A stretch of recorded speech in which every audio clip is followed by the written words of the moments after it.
Nah, satu hal lagi, juru selamat besar itu Nabi Muhammad. Ketika manusia berbondong-bondong kepada Adam di Yaumul Ba'ats, di hari kebangkitan nanti, di padang mahsyar, itu manusia berbondong-bondong kepada Adam, kepada Noah, kepada Moshe, kepada Yesus. Tapi Yesus tidak bisa menjadi juru selamat besar pada saat itu. Nah, lalu manusia disarankan oleh Nabi Isa atau Yesus Kristus, coba menuju Ahmad, Muhammad, Ruh Emet, Roh kebenaran.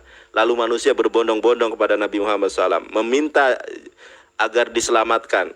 Yang disebut dengan di dalam konsepsi Islam itu adalah pemberi syafaat kubro. Kalau di dalam konsepsi Kristen, juru selamat akbar, juru selamat besar, itu Nabi Muhammad SAW. Nah, pada saat manusia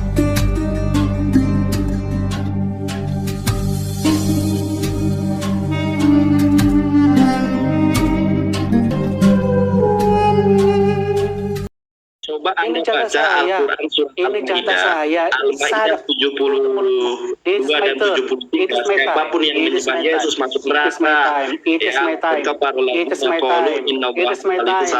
You have nothing in your brain. You have nothing in your head.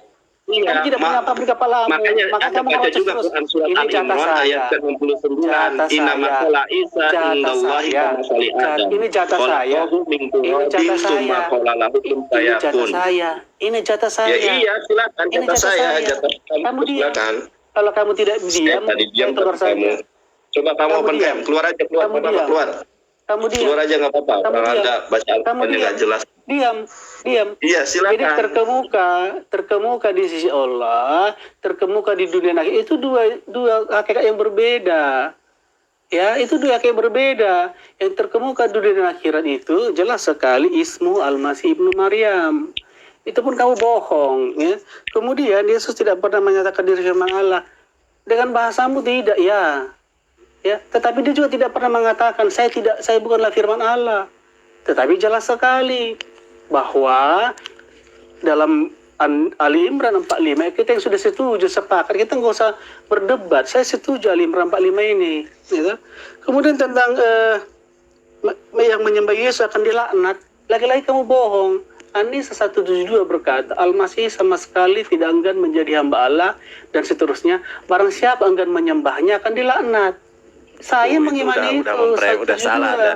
Yesus itu tidak enggan menjadi hamba Allah, jelas. Hamba Allah. Yesus itu adalah barang siapa enggan menyembahnya dilaknat. Hamba Allah siapa? Iya. Coba Anda baca Al-Qur'annya. Anda jangan mempelintir. Mana ada. Makanya di dalam Al-Qur'an, dengarkan saya. Saya tidak akan merespon kalau Anda kemudian mempelintir ayat-ayat Al-Qur'an. Saya tanya di mana? Sekarang tanya. Saya tanya Anda jawab. Di mana ayatnya bahwa Yesus mengatakan bahwa Anohi hamilah Anohi hadapan? Di dalam Al-Qur'an sangat jelas. Tidak ada.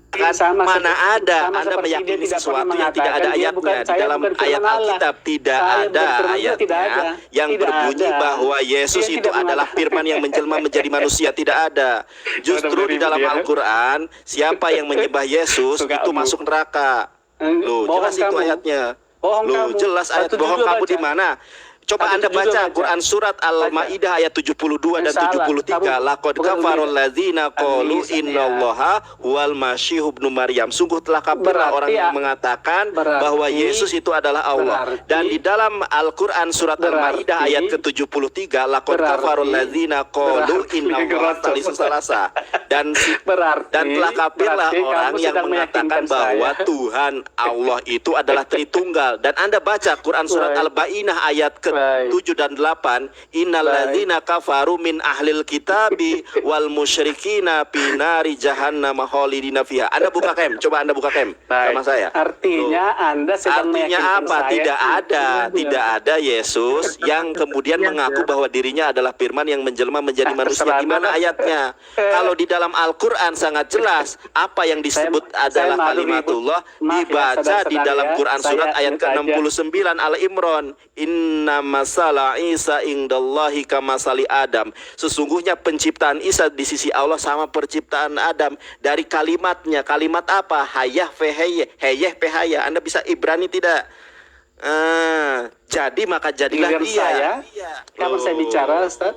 Saya sedang Iya, bicara. pertanyaan saya mana, Petrus? Pertanyaan saya Anda tidak jawab. Di mana Yesus mengatakan bahwa anohi hamilah atau anohi hadabar ani ro'seh lihyot anasim, di mana itu? Karena kalau Yesus adalah firman yang menjelma menjadi manusia, tentu dia tidak usah lagi menerima firman. Tetapi pada kenyataannya Yesus pada kenyataannya masih menerima firman. Yohanes 17 ayat ke-8. Segala firman yang telah engkau sampaikan kepadaku, aku pun telah menerimanya. Di dalam Kisah Para Rasul 3 ayat 13 ya, Elohe Abraham, Elohe Yakub, Elohe Moshe. Bahkan Yesus dikatakan adalah hamba Allah. Di dalam Wahyu 3 ayat 14, Yesus adalah makhluk ciptaan Allah. Makanya kenapa tidak ada seorang Kristen pun jangkrik cuk asu malah gitu cok katelikon jangkrik kon. Nah ini ya, jadi kalau diskusi ini soalnya Uniripanya tidur, jadi mohon maaf kalau tidak kondusif. Kalau yang tidak berkenan silahkan minggir aja. Jadi kalau baca Al-Quran jangan seenak udele dewe ya, tidak sesuai dengan arti dan makna yang sesungguhnya. Katelikon cok. Lah Ustadz Alwan mana ini, diam aja, ditinggal tidur ya. Sorry ya, saya kick. Enggak jelas itu orang cok asu.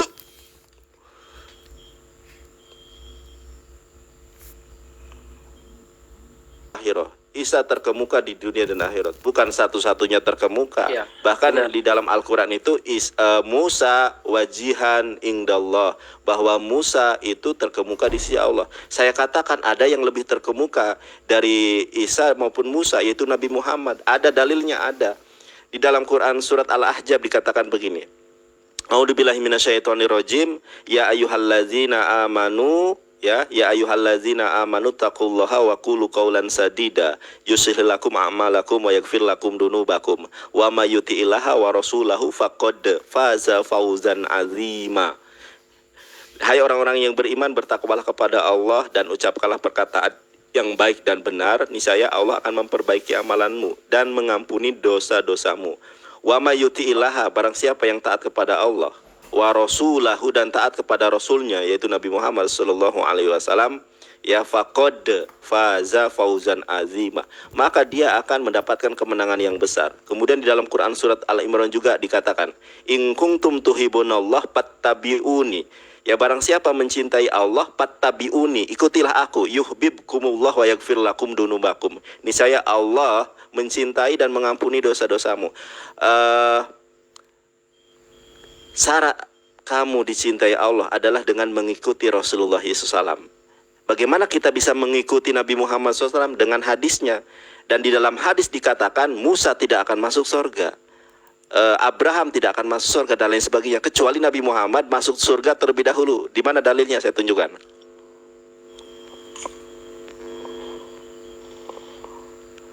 Jadi Nabi Muhammad ini sebagaimana yang disebutkan di dalam Injil, di dalam Gospel ya, yang terakhir akan menjadi yang terkemudian, dan yang terkemudian akan jadi yang terakhir. Nih ya.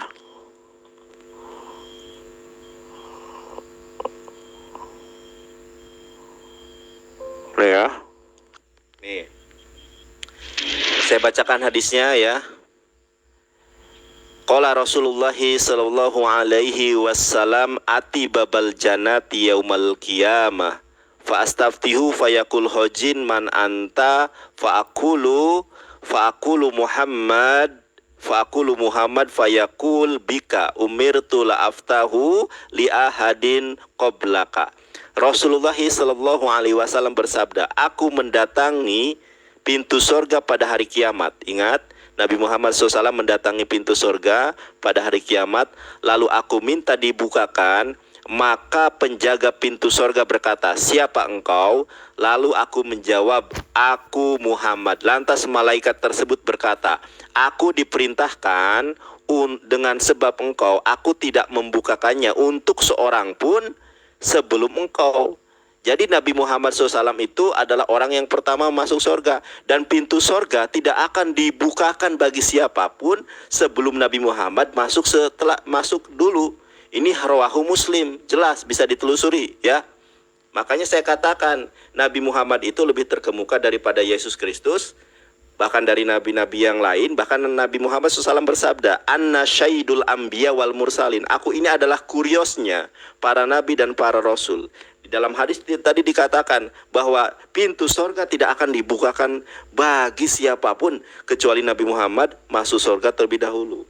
Nah, ini tentu untuk memahami Al-Quran itu kan metodenya adalah metode bil ma'sur, menafsirkan ayat Al-Quran dengan ayat Al-Quran. Lalu yang kedua, metode bil riwayat,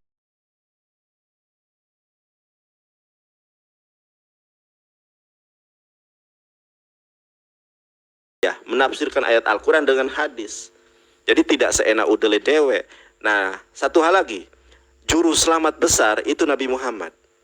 Ketika manusia berbondong-bondong kepada Adam di Yaumul Ba'ats, di hari kebangkitan nanti, di padang mahsyar, itu manusia berbondong-bondong kepada Adam, kepada Noah, kepada Moshe, kepada Yesus. Tapi Yesus tidak bisa menjadi juru selamat besar pada saat itu. Nah, lalu manusia disarankan oleh Nabi Isa atau Yesus Kristus, coba menuju Ahmad, Muhammad, Ruh Emet, Roh kebenaran. Lalu manusia berbondong-bondong kepada Nabi Muhammad SAW, meminta agar diselamatkan. Yang disebut dengan di dalam konsepsi Islam itu adalah pemberi syafaat kubro. Kalau di dalam konsepsi Kristen, juru selamat akbar, juru selamat besar, itu Nabi Muhammad SAW.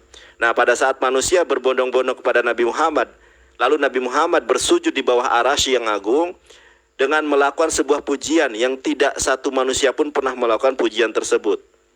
Nah, ketika itu maka Nabi Muhammad SAW disuruh ya oleh Allah Subhanahu wa taala untuk bangkit dari sujudnya. Kata Nabi Muhammad ya, itu adalah memang hakku untuk menjadi juru selamat itu atau pemberi syafaat itu atas izin Allah. Jadi yang lebih terkemuka daripada Yesus Kristus ya jelas Nabi Muhammad SAW. Bahkan Nabi Muhammad itu syahidul anbiya wal mursalin. Salah satu kemuliaan, salah satu ketermukaannya adalah bahwa Yesus Kristus akan turun lagi ke dunia, akan menjadi umat Nabi Muhammad SAW. Karena la nabiyya ba'dah, Nabi Muhammad itu adalah khotamun nabiyyin, penutup para nabi. La nabiyya ba'dah, tidak ada nabi lagi setelah Nabi Muhammad SAW. Ya, dan Nabi Isa alaihissalam nanti akan turun sebagai umat Nabi Muhammad. Bahkan beliau akan sholat di belakangnya Imam Mahdi alaihi shalom. Jadi Nabi Isa itu bukan sebagai nabi nanti turun, tetapi sebagai hamba Allah, sebagai umat Nabi Muhammad, agar Nabi Isa merasakan betul bagaimana indahnya menjadi umat Nabi Muhammad. Dan tujuan misi kedatangan Isa al-Masih alaihi shalom adalah untuk mematahkan salib. Ini loh, jalan salib ini adalah jalan kesalahan ya. Makanya Isa alaihissalam akan mematahkan salib menurut hadis itu, dan akan membunuh babi. Loh, kenapa Anda ketawa? Jangkrik, cok. Lucu aja. Sorry ya, aku lagi sensi ini. Oh, ini gimana sih? Sorry ya, Christian, jangan ditiru gaya saya tadi. Enggak ya, paham orang kayak gitu memang. Kalau Al-Quran sudah diotak-atik, jangan main-main sama saya. Orang di Al-Quran enak sudah dewe tanpa kaidah. Nah, udah gitu. Bang Vincent, selamat malam. Malam, Sorry saya ya, barusan Bang sampai Vincent. rumah tadi dari toko. Iya. Ya, sorry ya. Tadi saya agak penampilannya agak berbeda dengan Gak malam. apa-apa wes, gak senai mas, wong koyo ngono. Cangkrik ya, gua tele ya. Gak senai wes, mau Surabaya. Iya, sorry ya. Gimana Bang Christian Immanuel? Sorry ya, saya tadi itu agak ini ya. Iya, saya setuju dengan Bang Yonatan tadi. Pas sudah. Tentang nabi itu. Dan ada yang mengganjal di pikiranku saat di kitab mengatakan nanti bakal ada nabi-nabi palsu. Kalau dia memang Tuhan, seharusnya dia mengatakan tidak ada nabi palsu. Stop sampai di sini. Simple. Tapi kenapa dia mengatakan kalau nanti ada nabi-nabi palsu?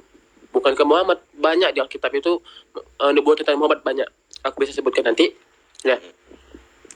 Dan kalau yang seperti Bang Yonatan katakan tadi, ya benar kayak ada beberapa orang yang dipilih, tapi hanya pada umatnya, dilebihkan hanya pada umatnya. Kayak siapa? kayak Musa, Maryam, kayak di Al-Baqarah 47, hai Bani Israel, ingatlah akan nikmatku yang telah aku anugerahkan kepadamu, dan ingatlah pula bahwasanya aku telah melebihkan kamu atas segala kaum. Kepada Israel, hanya pada masanya mereka tuh dilebihkan sebagai apa? Sebagai contoh, jangan kita sampai terlena dengan kelebihan. Sama kayak di Ali Imran 42, ingatlah ketika mereka Jibril berkata, hai Maryam, sesungguhnya Allah telah memilih kamu, mensucikan kamu, dan melebihkan kamu atas segala wanita di dunia yang semasa dengan kamu.